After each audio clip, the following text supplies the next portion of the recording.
Kai stood before him, taking in the tension that still pulsed through the room. Leewi was fuming, his chest rising and falling sharply, and Kai's eyes drifted to the shattered laptop on the floor. He raised a brow, half amused, half concerned, wondering aloud if the laptop had somehow offended him. Leewi didn't respond immediately.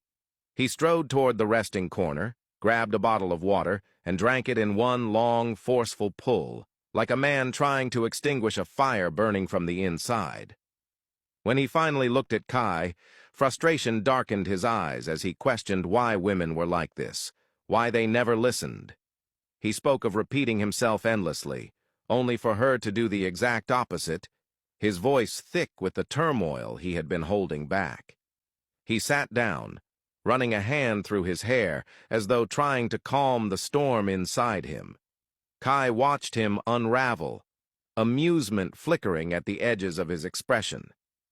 He asked what Amara had done this time to push him this far, why she had him so worked up.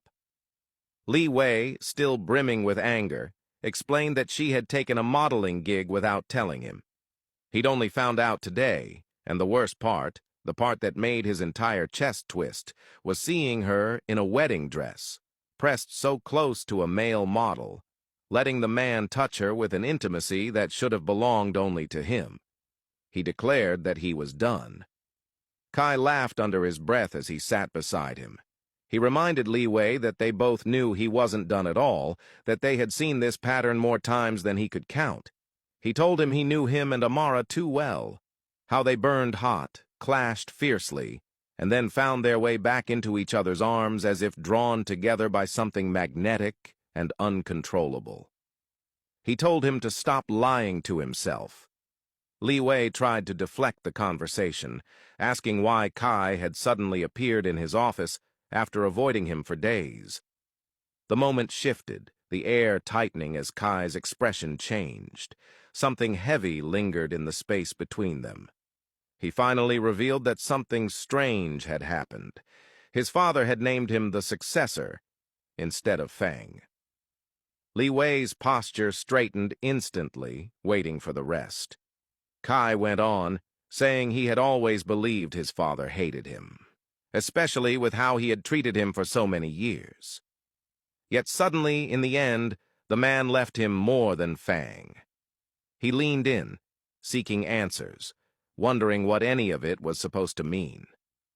Leewi studied him quietly before offering his truth.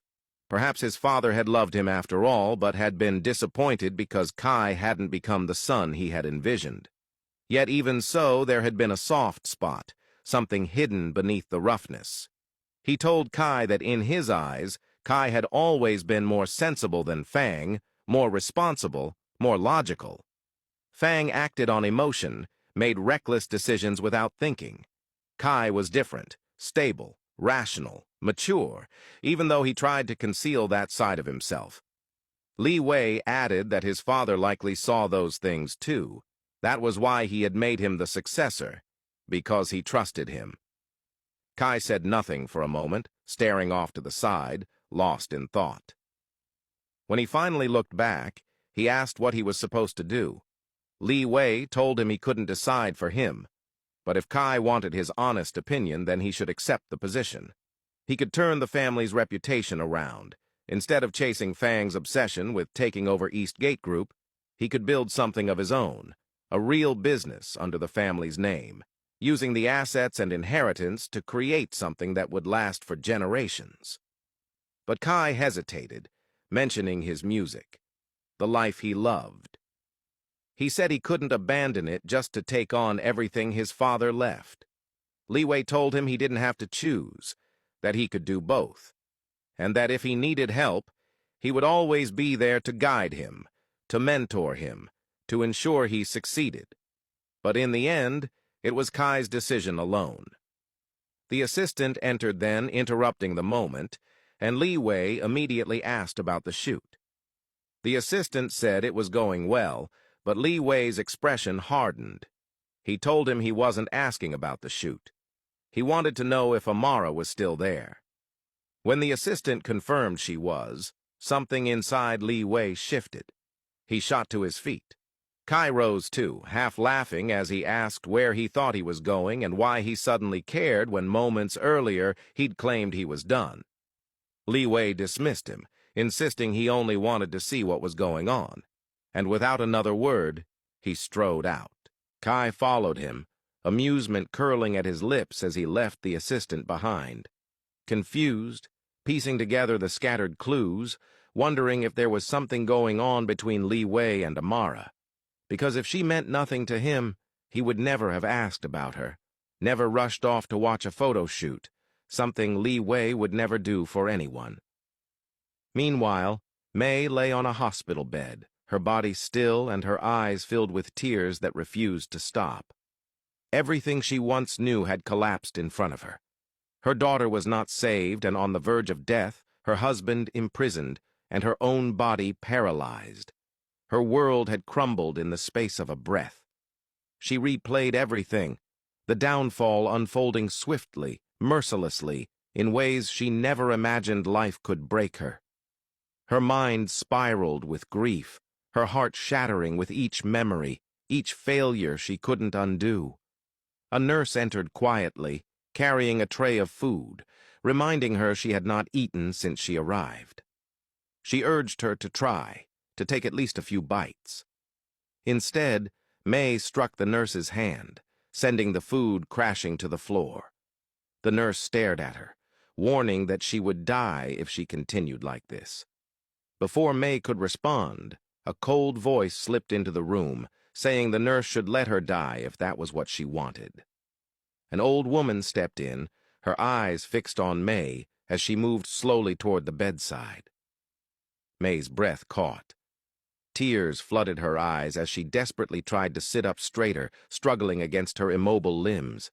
Her voice trembled as she called her grandmother's name, realizing the old woman had truly come to see her. The old woman's eyes were sharp, cutting through the air like shards of ice, her voice firm and unyielding as she told May that she had only come to see the outcome of her stupidity and foolishness, the path she had carved for herself that had led to this ruin. She stepped closer, looming over May's trembling frame, her words piercing deeper, warning her that this should serve as a lesson, that if only she had listened to her family when they had tried to steer her away from madness, none of this would have happened. May's gaze flitted up, desperate, pleading. She begged her grandmother to consider her son, insisting that she needed nothing else, only that someone take care of him, that he should not be left alone in a world where no one could care for him. Her voice quavered with urgency, the fragile hope of a mother clinging to her last thread.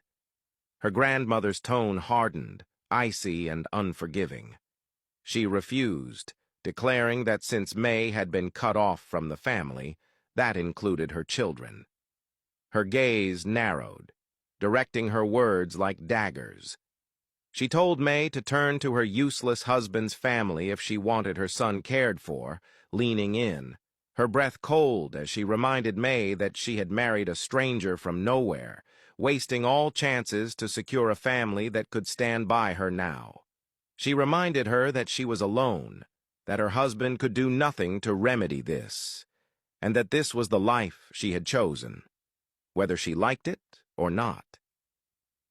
May's tears fell freely now, her eyes brimming as she tried to speak, insisting that she had tried to live according to her family's expectations, that she had given them a child from a powerful family. But her grandmother's words cut her off before she could finish, sharp and unrelenting. She reminded May that she had chosen the wrong brother, the one useless, the one who could bring nothing. Her so-called daughter, her efforts, her hopes, all meaningless. If she had seduced and had a child with the right brother, the one who owned Eastgate Group, she would have strong ties to Eastgate Group, a family with power, influence, and legacy. Instead, she had failed. Leaning closer, the old woman's voice lowered, cold and final. She told May to figure out her own way out, that no one would come to save her, that these were the consequences of believing she was greater than family, greater than tradition. Each word fell like a blade into May's heart, leaving her shivering in their wake. Desperate, she reached out, grabbing her grandmother's hand, pleading again for her son, begging her to consider him, insisting that he was innocent, that he should not be dragged into the ruin she had created. But her grandmother's voice remained unyielding, cutting through her pleas. She refused, declaring that she would not raise any child who was not fully Chinese, that she would not make herself a laughingstock. With a final, decisive pull, she released May's hand and walked away, leaving her lying there, alone, the gravity of her words embedding themselves like shards of ice into every part of her being. Across the city, at East Gate Group, the atmosphere was tense, yet different, charged with its own quiet intensity. Amara stood on the set with the other model, the two of them poised together for the campaign shoot. But suddenly, the model halted, uncertainty shadowing her features, her voice trembling with confusion as she admitted she didn't understand why she had to share the shoot with Amara. She was supposed to be the face of the campaign, the center of attention, yet here she was, being paired with someone else, a reality that made her uncomfortable. The model agent tried to explain, detailing how the concept had shifted, that the collaboration was necessary, that it was part of the new creative vision, but the model shook her head, standing firm, insisting she would not participate, claiming she was inexperienced, lacking the skill to keep up. Before the coordinator could respond, Leewi entered the room, his presence immediate and commanding, shifting the energy in the space.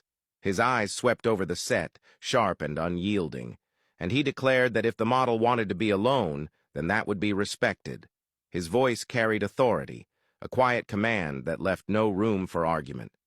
The coordinator tried to explain to Leewi that the concept had changed, but Leewi stood there, rigid, his jaw tight, eyes sharp. He insisted the girl was right. She had more experience and should be alone in the shoot. Amara stood frozen, watching him, heart hammering in her chest. The model smiled, calm and poised, oblivious to the tension radiating from him. Around them, murmurs spread. It was impossible to miss. Leewi was speaking up for his girlfriend. He must really love her. Kai, standing beside him, leaned in, voice low, cautious. He told Leewi that this was unnecessary, that he was clearly hurting Amara. Leewi's gaze snapped to him, firm and deliberate. He reminded Kai that this was a lesson for Amara. She had hurt him first, and now he wanted her to understand the weight of it, that what she could do, he could do worse. Kai opened his mouth to speak again, but Leewi silenced him with a single look, insisting this was between him and Amara. Kai shook his head, exhaling slowly, and took a seat beside him, quietly observing the unfolding tension. Amara and the model were separated into different booths. Leewi's eyes followed Amara, unrelenting, tracing every movement, every tilt of her head, every delicate expression. His assistant, watching him, suddenly understood. Leewi wasn't focused on the girl rumored to be his girlfriend. He was focused on Amara. Every glance, every twitch of jealousy earlier, every tightening of his jaw, it all made sense. Leewi was dating her. Amara's eyes drifted toward him. He looked away immediately, forcing his attention onto the model. Her chest tightened, a sudden ache curling in her stomach. She had never seen him act like this before, so deliberate, so restrained, yet so intense. The coordinator announced a break.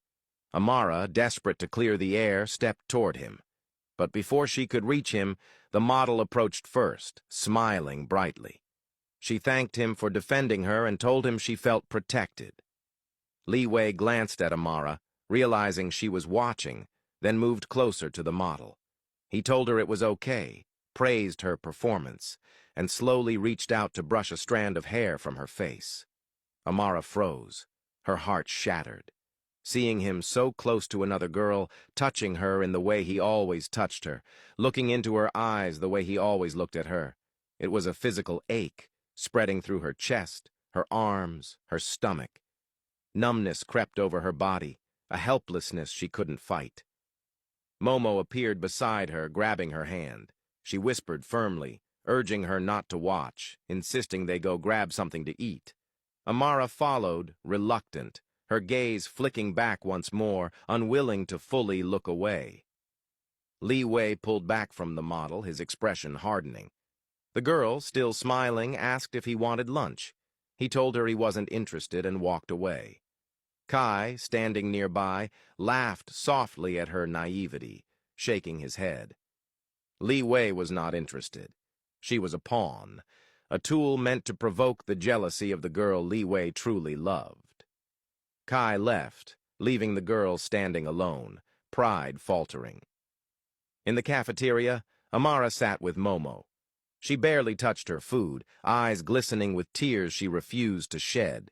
She recounted, voice breaking, how Leewi had defended the girl, gotten close to her in front of everyone, something he had never done before. Momo pressed a glass of water into her hands. Amara clutched it, trembling, taking small, shaky sips. Momo reminded her that Leewi was being childish, that Amara should have let her go to him earlier to teach him a lesson. Amara shook her head, insisting it was fine. Across the cafeteria, the model sat surrounded by other girls, basking in praise. They whispered about how much Leewi must care for her, how he had spent the shoot watching her, fixing her hair, making it all obvious. She smiled, convinced she was lucky. Meanwhile, Leewi sat in his office, clearly still frustrated. His gaze fell on the pain ointment in his hand, and his mind lingered on Amara. How he had seen her struggling to stand still during the photo shoot, how her legs must have been strained under the pressure. He weighed the thought of going to find her, of giving it to her, even as a flicker of irritation lingered over her actions. Despite his frustration, despite everything, he still cared for her deeply. He reflected on why he had acted the way he did earlier, the way he had deliberately put on a display in front of the other girl. It had been a lesson, he told himself, a way to let her feel the weight of his emotions when he saw her too close to other men. Maybe, if she felt it, she would truly understand him, understand why he was so overprotective, so possessive, why he could not bear to see her with anyone else. Finally, the decision solidified in him like steel. He rose from his seat, each movement deliberate, each step echoing the resolve in his chest. He would find her, he would give her the ointment, he would fix the distance that had formed between them, the tension that simmered just beneath the surface. And beneath it all, a silent hope stirred. He hoped, desperately, that she had learned her lesson,